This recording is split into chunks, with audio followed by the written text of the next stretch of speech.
Welcome to wishful ಅಡುಗೆ ಮನೆ. ನೋಡಿ, ಇಲ್ಲಿ ಒಂದು ಬೌಲ್ ಆಗುವಷ್ಟು ಅಕ್ಕಿನ ನಾನು ಹಾಕ್ಕೊಂಡಿದ್ದೀನಿ. ಈ ಅಕ್ಕಿಯಿಂದ ಒಂದು ಸೂಪರ್ ಆಗಿರೋ ರೆಸಿಪಿನ ಮಾಡ್ಬೋದು. ತುಂಬಾ ಚೆನ್ನಾಗಿರುತ್ತೆ. ಮಕ್ಕಳು ಮನೇಲಿ ಇರುವಾಗ ಮಾಡಿಕೊಟ್ರು ಇಷ್ಟ ಆಗುತ್ತೆ. ಲಂಚ್ ಬಾಕ್ಸಿಗೆ ಬೇಕಾದರೂ ಮಾಡ್ಕೊಡ್ಬೋದು. ನಾನು ಇದನ್ನು 1 ಅವರ್ ನೆನಾಕಿದ್ದೀನಿ. ಇವಾಗ ಇದನ್ನು ಪಕ್ಕಕ್ಕೆ ಎತ್ತಿಟ್ಕೊಂಡು ಇದಕ್ಕೆ ಏನೇನು ರೆಡಿ ಮಾಡ್ಕೋಬೇಕು ನೋಡೋಣ ಬನ್ನಿ. ನೋಡಿ, ಒಂದು ಮಿಕ್ಸಿ ಜಾರ್ನ ತೊಗೊಂಡಿದ್ದೀನಿ. ಇವಾಗ ಇಲ್ಲಿ ಖಾರನ ಹಾಕ್ಕೊಳ್ತಾ ಇದ್ದೀನಿ. ನಿಮಗೆ ಯಾವ ಥರ ಬೇಕೋ ಆ ಖಾರನ ತೊಗೋಬೋದು. ನೀವು ಮನೇಲಿ ಮಾಡ್ಕೊಂಡಿರೋ ಖಾರ ಬೇಕಿದ್ರು ಮಿಕ್ಸರ್ ಬೇಕಿದ್ರು ತೊಗೋಬೋದು. ನಾನಿಲ್ಲಿ ಒಂದು ಸಣ್ಣ ಬೌಲ್ ಆಗುವಷ್ಟು ಮಿಕ್ಸರ್ನ ಹಾಕ್ಕೊಂಡಿದ್ದೀನಿ. ಇದಕ್ಕೆ ಇವಾಗ ಶುಂಠಿ ಮತ್ತು ಬೆಳ್ಳುಳ್ಳಿ ಎರಡನ್ನೂ ಹಾಕ್ಕೊಳ್ತಾ ಇದ್ದೀನಿ. ಸ್ವಲ್ಪ ಇಂಗನ್ನು ಕೂಡ ಹಾಕ್ಕೊಳ್ತಾ ಇದ್ದೀನಿ. ಹಾಗೆಯೇ ಖಾರಕ್ಕೆ ಹಸಿಮೆಣಸಿನ್ಕಾಯಿ, ಇದಕ್ಕೆ ಸ್ವಲ್ಪ ಮೊಸರನ್ನು ಕೂಡ ಸೇರಿಸ್ಕೊಳ್ತಾ ಇದ್ದೀನಿ. ನೋಡಿ, ದೊಡ್ಡ ಸೌಟಲ್ಲಿ 1.5 ಸೌಟ್ ಹಾಕ್ಕೊಂಡಿದ್ದೀನಿ. ಇದಕ್ಕೆ ಬ್ಲ್ಯಾಕ್ ಸಾಲ್ಟ್ ಕೂಡ ಹಾಕ್ಕೊಳ್ತಾ ಇದ್ದೀನಿ. ನಾವು ಪಾನಿಪುರಿ ಮಾಡುವಾಗೆಲ್ಲ ಹಾಕ್ಕೊಳ್ತೀವಲ್ಲ ಆ ಉಪ್ಪನ್ನು ಕೂಡ ಹಾಕ್ಕೋಬೇಕು. ಹಾಗೆಯೇ ರುಚಿಗೆ ತಕ್ಕಷ್ಟು ಉಪ್ಪು, ಒಂದು ಅರ್ಧ ಸ್ಪೂನ್ ಆಗುವಷ್ಟು ಜೀರಿಗೆ, ಸ್ವಲ್ಪ ಕೊತ್ತಂಬರಿ ಸೊಪ್ಪು ಇಷ್ಟನ್ನು ಹಾಕಿ ಸ್ವಲ್ಪ ನೀರನ್ನು ಹಾಕೋಣ. ನೋಡಿ, ಈ ಥರ ನೀರು ಹಾಕಿ ಸಣ್ಣದಾಗಿ ಪೇಸ್ಟ್ ಮಾಡ್ಕೊಂಡು ಬರಬೇಕು. ನೋಡಿ, ಇಷ್ಟು ಗಟ್ಟಿಯಾಗಿ ಇಷ್ಟು ಸಾಫ್ಟಾಗಿ ನಾನು ಇದನ್ನು ರುಬ್ಕೊಂಬಂದಿದ್ದೀನಿ. ನೋಡಿ ನೋಡಿ ಒಂದು ಸ್ವಲ್ಪ ತಕ್ಕೊಳ್ಳೋಣ. ಚಟ್ನಿ ಅಂತೂ ಸೂಪರಾಗಿರುತ್ತೆ. ನಮಗೆ ಕಲರ್ ಡಿಫ್ರೆಂಟ್ ಬೇಕು ಅಂತೇಳಿ ನಾನಿಲ್ಲಿ ಪುದೀನಾನ ಹಾಕ್ಕೊಂಡಿಲ್ಲ. ಬೇಕನ್ನೋರು ಪುದೀನ ಕೂಡ ಹಾಕ್ಕೋಬೋದು. ನೋಡಿ, ಈ ಮಿಕ್ಸಿ ಜಾರಲ್ಲಿ ಇಲ್ಲೇ ಇರಲಿ, ನೆಕ್ಸ್ಟ್ ಬೇಕಾಗತ್ತೆ. ನೋಡಿ, ಚಟ್ನಿ ರೆಡಿ ಇದೆ. ಇದನ್ನು ಪಕ್ಕಕ್ಕೆ ಎತ್ತಿಟ್ಕೊಳ್ಳೋಣ. ನೋಡಿ, ನಾನಿಲ್ಲಿ 2 ಆಲೂಗಡ್ಡೆನ ಬೇಯಿಸ್ಕೊಂಡು ಬಂದಿದ್ದೀನಿ. ನೀಟಾಗಿ ಸಿಪ್ಪೆನ ತಕ್ಕೊಳ್ಳೋಣ. ಆಲೂಗಡ್ಡೆ ಹಾಕೋದ್ರಿಂದ ಕೂಡ ಚೆನ್ನಾಗಿರುತ್ತೆ ಟೇಸ್ಟು. ನೋಡಿ, 2 ಆಲೂಗಡ್ಡೆದು ಸಿಪ್ಪೆ ತೆಗೆದಾದ ನಂತರ ನೋಡಿ ಈ ಥರ ತುರ್ಕೋಬೇಕು. ಕೈಯಲ್ಲಿ ಕೂಡ ಸ್ಮ್ಯಾಶ್ ಮಾಡ್ಕೊಬೋದು. ತುರಿದ್ರೆ ಸಣ್ಣ ಸಣ್ಣ ಗಂಟು ಕೂಡ ಸಿಗೋದಿಲ್ಲ ಅಂಥೇಳಿ ನಾನಿಲ್ಲಿ 2 ಆಲೂಗಡ್ಡೆನೂ ತುರ್ಕೊಳ್ತಾ ಇದ್ದೀನಿ. ನೋಡಿ, ಎಲ್ಲ ಆಲೂಗಡ್ಡೆನೂ ಈ ಥರ ತುರ್ಕೊಂಬಂದಿದ್ದೀನಿ. ಇವಾಗ ಇದನ್ನು ಒಂದು ಪ್ಲೇಟಿಗೆ ಹಾಕೋಣ. ನೋಡಿ, ಈ ಥರ ಒಂದು ಪ್ಲೇಟ್ ಅಥವಾ ಒಂದು ಬೌಲ್ಗೆ ಆಲೂಗಡ್ಡೆನ ಹಾಕಿ ಸಣ್ಣದಾಗಿ ಗಂಟಿದ್ರೆ ಈ ಥರ ನೀಟಾಗಿ ಸ್ಮ್ಯಾಶ್ ಮಾಡ್ಕೋಬೇಕು. ನೋಡಿ, ಈ ಥರ ಸ್ಮ್ಯಾಶ್ ಮಾಡ್ಕೊಂಡ ನಂತರ ನೋಡಿ ಆಲೂಗಡ್ಡೆಗೆ ಸ್ವಲ್ಪ ಪೆಪ್ಪರ್ ಪೌಡರು, ಹಾಗೆಯೇ ಸ್ವಲ್ಪ ಇಂಗು, ಹಾಗೆಯೇ ಬ್ಲ್ಯಾಕ್ ಸಾಲ್ಟ್, ರುಚಿಗೆ ಸ್ವಲ್ಪ ಉಪ್ಪು, ಒಂದು ಅರ್ಧ ಸ್ಪೂನು ಜೀರಿಗೆ, ಹಾಗೆಯೇ ಶುಂಠಿನ ನಾನಿಲ್ಲಿ ತುರ್ಕೊಳ್ತಾ ಇದ್ದೀನಿ. ಬಾಯಿಗೆ ಸಿಗಬಾರ್ದು ಅಂತೇಳಿ ತುರ್ಕೊಳ್ತಾ ಇದ್ದೀನಿ. ಸಣ್ಣದಾಗಿ ಜಜ್ಜಿ ಕೂಡ ಹಾಕ್ಕೋಬೋದು. ನೋಡಿ, ಶುಂಠಿ ಆದ ನಂತರ ಬೆಳ್ಳುಳ್ಳಿನ ತುರ್ಕೊಳ್ತಾ ಇದ್ದೀನಿ. ನೋಡಿ, ನೀವು ಬೆಳ್ಳುಳ್ಳಿ ಜಜ್ಜಿ ಹಾಕೊಳ್ತೀನಿ ಅಂದರೆ ಬೆಳ್ಳುಳ್ಳಿ ಕೂಡ ಜಜ್ಜಿಬಿಟ್ಟು ಹಾಕ್ಕೋಬೋದು. ನೋಡಿ, ಬೆಳ್ಳುಳ್ಳಿ ತುರಿಯೋದ್ರಿಂದ ಸಿಪ್ಪೆ ಕೂಡ ನೀಟಾಗಿ ಬರುತ್ತೆ. ಈ ಥರ ಬೆಳ್ಳುಳ್ಳಿ ಹಾಕ್ಕೊಂಡಾದಮೇಲೆ ಸ್ವಲ್ಪನೇ ಚಿಲ್ಲಿ ಫ್ಲೇಕ್ಸ್ನ ಹಾಕ್ಕೊಳ್ತಾ ಇದ್ದೀನಿ. ಹಾಗೆಯೇ ಸಣ್ಣದಾಗಿ ಕಟ್ ಮಾಡಿರೋ ಈರುಳ್ಳಿ, ಸಣ್ಣದಾಗಿ ಕಟ್ ಮಾಡಿರೋ ಕ್ಯಾಪ್ಸಿಕಮ್, ನಿಮ್ಗೆ ಯಾವ ತರಕಾರಿ ಬೇಕೋ ಆ ತರಕಾರಿನ ನೀವು ಇಲ್ಲಿ ಹಾಕ್ಕೋಬೋದು. ಕಾರ್ನ ಕೂಡ ನಿಮಗೆ ಇಷ್ಟ ಇದ್ದರೆ ಹಾಕ್ಕೋಬೋದು. ನೋಡಿ, ಸ್ವಲ್ಪ ಕೊತ್ತಂಬರಿ ಸೊಪ್ಪು, ನೋಡಿ ಆಮ್ಚೂರ್ ಪೌಡರ್ನ ಕೂಡ ಹಾಕ್ಕೊಳ್ತಾ ಇದ್ದೀನಿ. ನಾವು ಮಿಕ್ಸಿ ಜಾರಲ್ಲಿ ಇಟ್ಕೊಂಡಿದ್ವಲ್ಲ ಪೇಸ್ಟ್, ಅದನ್ನು ಇವಾಗ ಹಾಕ್ಕೊಳ್ತಾ ಇದ್ದೀವಿ. ಚೆನ್ನಾಗಿ ನಿಮ್ಮ ಕೈಯಿಂದನೇ ಮಿಕ್ಸಿ ಜಾರಲ್ಲಿರೋ ಪೇಸ್ಟ್ ಎಲ್ಲನೂ ಇದಕ್ಕೆ ಹಾಕ್ಕೋಬೇಕು. ತುಂಬಾ ಡಿಫ್ರೆಂಟಾಗಿದೆ. ಈ ಥರ ಡಿಫ್ರೆಂಟ್ ರೆಸಿಪಿ ಬೇಕಂದರೆ ವಿಶ್ಫುಲ್ ಅಡುಗೆ ಮನೆಗೆ ಸಬ್ಸ್ಕ್ರೈಬ್ ಆಗೋದನ್ನು ಮರಿಬೇಡಿ. ನೋಡಿ, ಇವಾಗ ಇದನ್ನು ನೀಟಾಗಿ ಕಲಿಸ್ಕೊಳ್ಳೋಣ. ನಿಮಗೆ ಉಪ್ಪು ಬೇಕಂದರೆ ಈ ಟೈಮಲ್ಲಿ ಟೇಸ್ಟ್ ಮಾಡಿ ಹಾಕ್ಕೋಬೋದು. ನೀವಿನ್ನೂ ನಮ್ಮ ವಾಟ್ಸಪ್ ಗ್ರೂಪಿಗೆ ಜಾಯಿನ್ ಆಗಿಲ್ಲ ಅಂದರೆ ವಿಶ್ಫುಲ್ ವಾಟ್ಸಪ್ ಗ್ರೂಪ್ಗೆ ಜಾಯಿನ್ ಆಗೋದನ್ನು ಮರಿಬೇಡಿ. ಕಲರ್ ನೋಡಿ ಎಷ್ಟು ಚೆನ್ನಾಗಿ ಕಾಣಿಸ್ತಾ ಇದೆ. ನೋಡಿ, ತುಂಬ ಅಂದರೆ ತುಂಬಾ ಚೆನ್ನಾಗಿರುತ್ತೆ. ತುಂಬ ಡಿಫ್ರೆಂಟಾಗಿ ಮಾಡಿಕೊಟ್ಟಾಗ ಎಲ್ಲರೂ ಇಷ್ಟಪಟ್ಟು ತಿಂತಾರೆ. ಗೆಸ್ಟ್ ಬಂದಾಗ ಕೂಡ ಇದನ್ನು ಮಾಡಿಡ್ಬೋದು.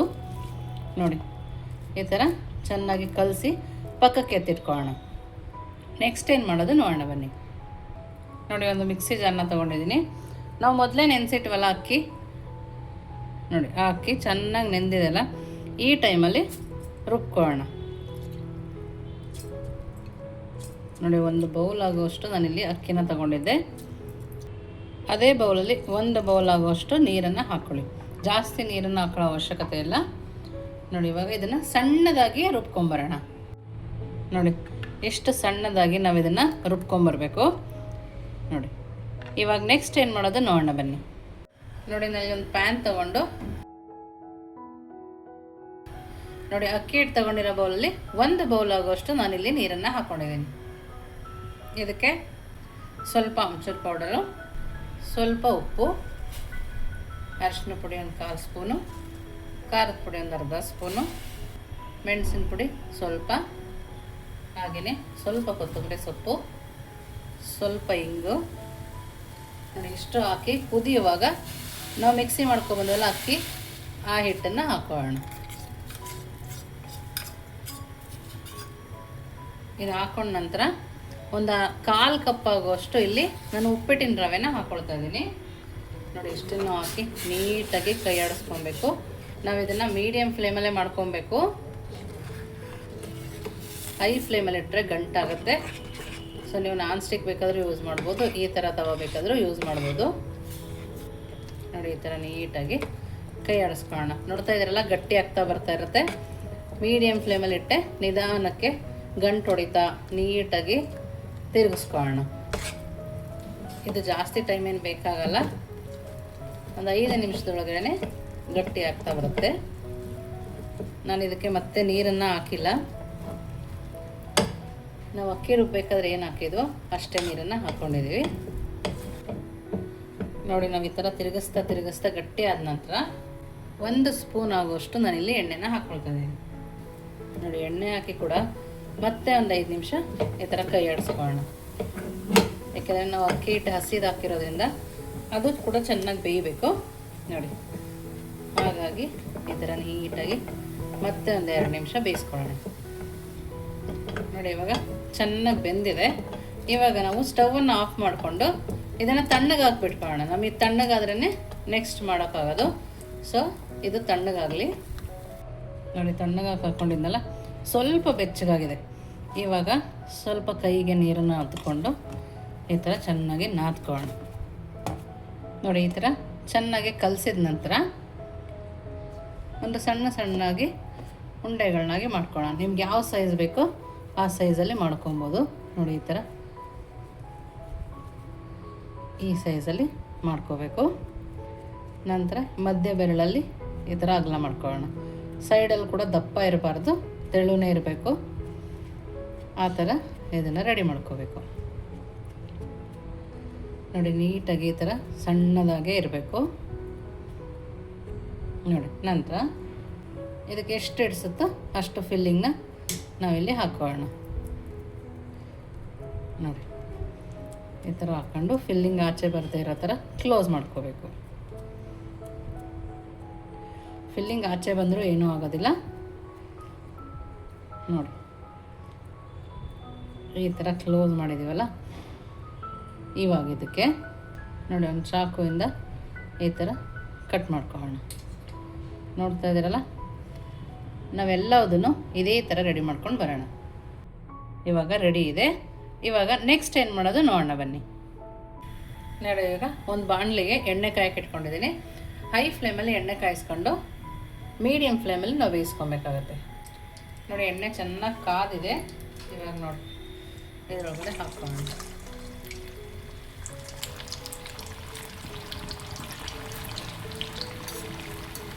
ನೋಡಿ. ಒಂದೇ ಸರಿ ಕೈ ಆಡಿಸ್ಕೊಂಬೇಡಿ, ನಿಧಾನಕ್ಕೆ ನಾವು ಇದನ್ನು ತಿರ್ಗಿಸ್ಕೊಂಡು ಮೀಡಿಯಮ್ ಫ್ಲೇಮಲ್ಲಿಟ್ಟು ಬೇಯಿಸ್ಕೊಳ್ಳೋಣ ನೋಡಿ. ಎರಡೂ ಸೈಡು ತಿರುಗಿಸ್ತಾ ನಿಧಾನಕ್ಕೆ ಬೇಯಿಸ್ಕೊಬೇಕು.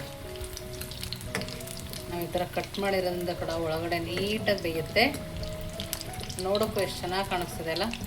ಇದನ್ನೇ ಈ ಥರ ಯಾರಿಗಾರು ಕೊಟ್ಟರೆ ಬಜ್ಜಿ ಅಂತಾರೆ, ಆದರೆ ಇದು ಬಜ್ಜಿ ಅಲ್ಲ, ಸೂಪರಾಗಿರೋ ಸ್ನ್ಯಾಕ್ಸ್ ಅಂತಲೇ ಹೇಳ್ಬೋದು ನೋಡಿ. ನಿಮ್ಗೆ ಯಾವ ಕಲರ್ ಬೇಕೋ ಆ ಕಲರಲ್ಲಿ ನೀವು ತಕ್ಕೋಬೋದು ನೋಡಿ. ನಮಗೆ ಈ ಕಲರ್ ಸಾಕು ಅಂತೇಳಿ ಈ ಕಲರಲ್ಲಿ ನಾನು ತಕ್ಕೊಳ್ತಾ ಇದ್ದೀನಿ. ನೋಡಿದ್ರೆ ಮೆಣಸಿನ್ಕಾಯಿ ಬಜ್ಜಿ ಅನ್ನಿಸ್ತದೆ ಅಲ್ಲ, ಎಷ್ಟು ಕ್ರಿಸ್ಪಿಯಾಗಿದೆ ಅಂತ ಕೂಡ ಗೊತ್ತಾಗ್ತದೆ ನೋಡಿ.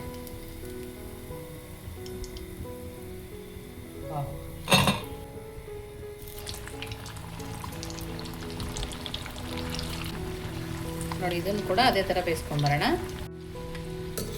ನೋಡಿ. ಇದು ಅದೇ ಕಲರಲ್ಲಿ ಬಂದಿದೆ ನೋಡಿ. ಇದನ್ನು ಕೂಡ ಇವಾಗ ತಕ್ಕೊಳ್ಳೋಣ.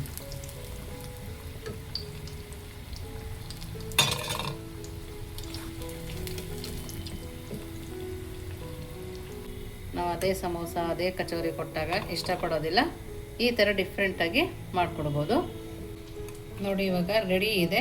ನೀವು ಇದನ್ನು ಸಾಸ್ ಜೊತೆ ಬೇಕಾದರೂ ತಿನ್ಬೋದು, ಹಾಗೆಯೇ ನಾವು ಚಟ್ನಿ ಮಾಡ್ಕೊಂಡವಲ್ಲ ಆ ಚಟ್ನಿ ಜೊತೆ ಬೇಕಾದರೂ ತಿನ್ಬೋದು.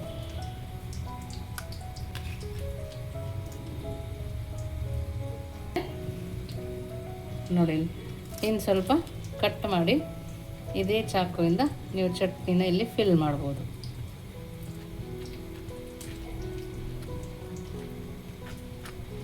ನೋಡಿ ಈ ಥರ ಮಾಡಿದ್ರೆ ತುಂಬಾ ಟೇಸ್ಟಿಯಾಗಿರುತ್ತೆ ನೋಡಿ. ಈ ಥರ ಸಾಸಲ್ಲಿ ಅದ್ಕೊಂಡು ತಿಂತಾ ಇದ್ರೆ ಏನು ಸಕ್ಕತ್ತಾಗಿರುತ್ತಲ್ಲ. ಸೂಪರಾಗಿದೆ. ಖಂಡಿತವಾಗ್ಲೂ ನೀವು ಒಂದ್ಸರಿ ಮಾಡಿ ಹೇಗಿತ್ತು ಅಂತ ವಿಶ್ಫುಲ್ ಅಡುಗೆ ಮನೆಗೆ ಕಮೆಂಟ್ ಮೂಲಕ ತಿಳಿಸೋದನ್ನು ಮರಿಬೇಡಿ. ನೀವಿನ್ನೂ ನಮ್ಮ ಚಾನಲ್ ಲೈಕ್ ಮಾಡಿ, ಶೇರ್ ಮಾಡಿ, ಸಬ್ಸ್ಕ್ರೈಬ್ ಮಾಡಿ. ವಿಶ್ಫುಲ್ ಅಡುಗೆ ಮನೆಗೆ ಥ್ಯಾಂಕ್ ಯು.